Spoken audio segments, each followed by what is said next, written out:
We continue now at the top of Daf Yutes Amud Aleph in Meseches Sotah. This is Sotah Daf 19a. The Gemara is discussing a machlokas tanoim, whether the woman has to drink twice. Let's say she goes through the Sotah procedure once. Does she have to do it a second time? Can she be made to do it a second time? And the Gemara now explains, everyone agrees if you're talking about one husband and one potential adulterer, everyone agrees she does not repeat tichziv zos, because the pasuk says zos this one time and not another time. And furthermore, b'shnei anashim u'shnei bo'alin. Let's say you're talking about a situation where there are two separate husbands and two separate adulterers, that also, to kuliyama lo pligi, there's no machlokas in such a case. Doisha shosa v'shona, everybody agrees that the woman can be made to drink and then repeat and do it a second time. It's a whole different scenario when it's a different husband and a different potential adulterer. Dechsiv toras, because it's written toras, and that comes to include a repeat time in that situation.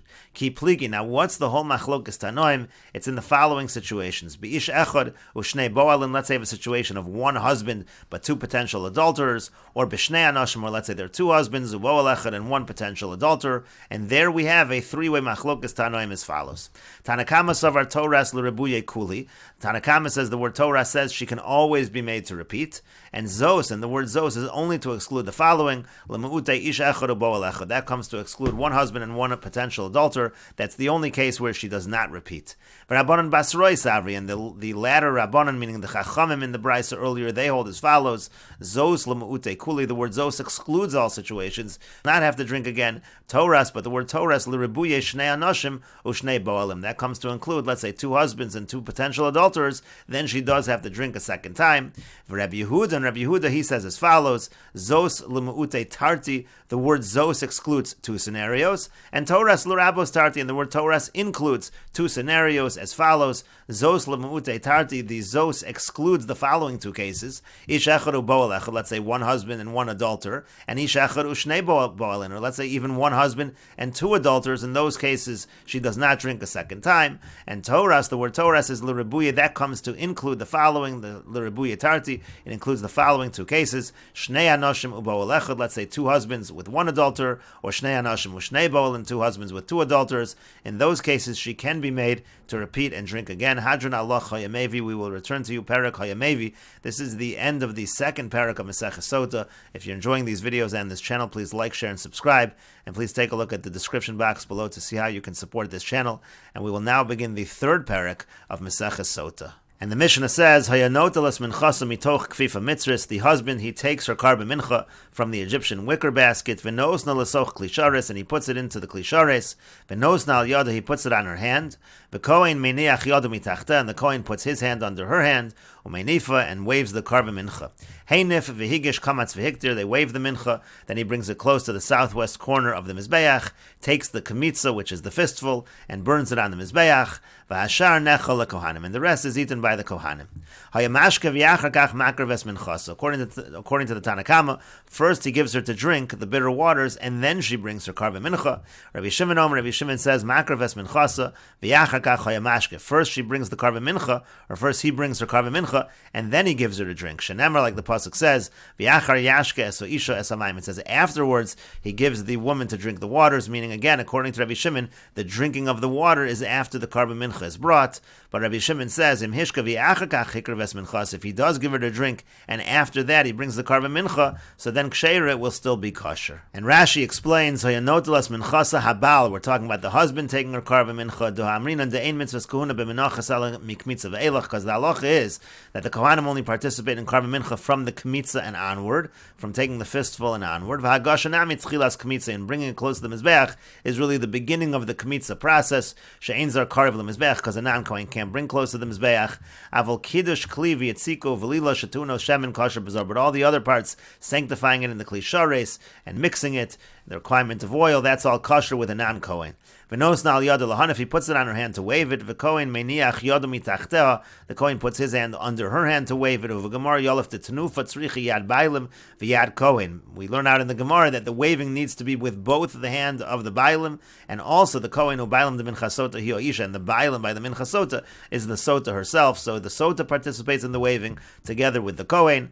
V'higish lekaren ma'arav is dromas, again, then they bring it close to the southwest corner. Kedetanya Perak Gimel Seder Menachos, V'kulo Hanach Ksivi Mincha Sotah Tenufa V'akrova Kmitza V'aktara. All of these are written by the Mincha Sotah, the waving, the bringing close to the Mizbeach, the Kmitza, and the burning.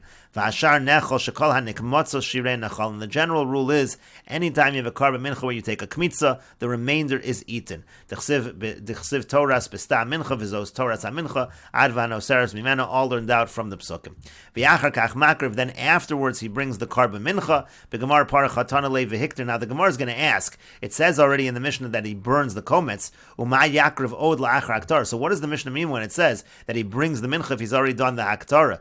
Meaning to say, it says over here again, Hayamashke V'yachar Kach Makriv Es Minchas. It says that he would give her to drink, and then he brings the Karban Mincha, but it already said earlier in the Mishnah, it said Kamatz V'Hikter, it said he already did the Haktara, so it sounds like he already offered the Karban Mincha. And Rashi says further, Pluksa the Rabban of Rabbi Shimon B'Gemari Alfina Lamikroy. The Machlokas in the Mishnah between the Rabban and Rabbi Shimon, which one comes first, the Mincha or the drinking, that's all learned in the Gemara from Psukim. And the Gemara says, Amar le Rebbe Lazar le Rabbi Yoshia. Rebbe Lazar said to Rabbi Yoshia the Dori, this is the Rabbi Yoshia of his generation, Lo teisev akarach, don't sit on your feet, Adam meforeshes lo laham milsa, until you explain to me the following. Minayin lemincha sotah shatuna tenufa. From where do we know that the mincha sotah requires waving? And the Gemara says, Minolan, what do you mean from where do we know? It's vehenif ksiba. It says the word vehenif, of course it requires waving. It says so in the pasuk. And the Gemara explains the question, bebailim minolan. From where do we know that the waving has to be done with the bailim, with the owner of the karban? And the Gemara answers, Asya yad yad mishlamim. We learn it out of Gzer Shava, yad yad, by shlam it says yad, and by sotah it says yad. Ksiv hacha v'lokach hakoin miyad hoisha. It says over here by sotah that he takes it miyad hoisha. Or ksiv hasam yadav teviena, and it says by shlamim in general yadav teviena. Makan kohen, just like over here by sotah the kohen is the one. Aflahalon kohen sotah, over there the kohen. Umalahalon bailim, and just like over there the owners are the one. Afkan bailim sotah, here the owners. And the Gemara explains that in both cases, really, it's the combination of both of them. Haketzar, how so? Meiniach yada, the kohen places his hand tachas yadei habailim, under the hands of the bailim umenif, and they wave it together. Rashi says, Rabbi Yoshia the Dari, what does it mean, Rabbi Yoshia of his generation? Amorahu. Rashi says it means this was the Rabbi Yoshia who was an Amora, Uvidor Shal Rabbi Lazar ben Pedas, in the generation of Rabbi Lazar ben Pedas. V'od Hayar Rabbi Yoshia Shayatana. There was another Rabbi Yoshia who was a Tana, but Pluksa the Rabbi Yonasan Bekule Gemara, who always argues with Rabbi Yonasan in the Gemara. V'aynu to come to Rabbi Yoshia the Dari. The reason why it says over here Rabbi Yoshia of his generation, the Lotem Rabbi Yoshia Hazakin. Don't think that he's talking this way to the elder Rabbi Yoshia. The Lavor Achar Lamemra. It wouldn't be the way to speak to somebody who's older, from an older generation, and say, don't sit on your feet until you explain to me the following. And the Gemara clarified the question, but Bailim and all, and how do we know that the Bailim is involved? How do we know the woman that she waves it with the Kohen? Because the Kohen itself, the pasuk itself, is only talking about the Kohen. It says the Kohen takes it from the woman. Mishlamim, so by the Shlamim you also have a waving. In the Shlamim there's a waving of the Chaz, Shok, and the Emurim by a Karban Shlamim. Yadav Tiviana, but Bailim Ksiv. So there it says Yadav, but it's talking about the Bailim. That's written in the context of the waving. And so we understand again, Ma'kan Kohen Besota, Ksiv Kohen, Betnufas Minchasa, just like over there Kohen, so too there the Kohen, just like over there the Bailim, so too here the Bailim. And again, the Gemara explained they do it together. And the Gemara continues at the two dots. The Mishnah said, Heinif v'higish kamatz v'chulu. It said again, he waves it and he brings it to the Mizbeach, he does the Kmitza. And then it said, Hayamashke v'yachakach makar ves minchasa. Then it said, he gives her a drink, and then they bring the Mincha. And so the Gemara asks, as Rashi already said, Ha'akrava, what do you mean? The Mishnah already said that the Karban Mincha was brought. Now it's saying it's brought after the drinking. And the Gemara explains, Ha'chikamer, this is the way you understand the Mishnah. Seder menachas ketzad. First the Mishnah explains to you how the Mincha works in general. How so? Heinif v'higish kamatz v'hikter. They wave and they bring it close, they wave it, they bring it close to the Mizbeach, they do the Kmitza, and they burn it. V'ashar nechol kohanim, and the remainder is eaten by the Kohanim.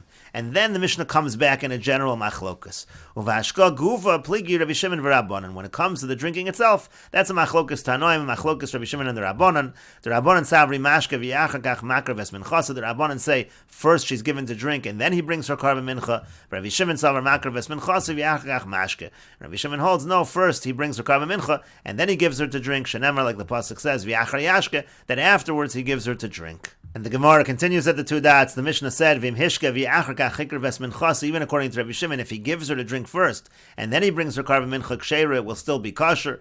And we will continue with this discussion in the next video on Daf Yotes Amud Beis.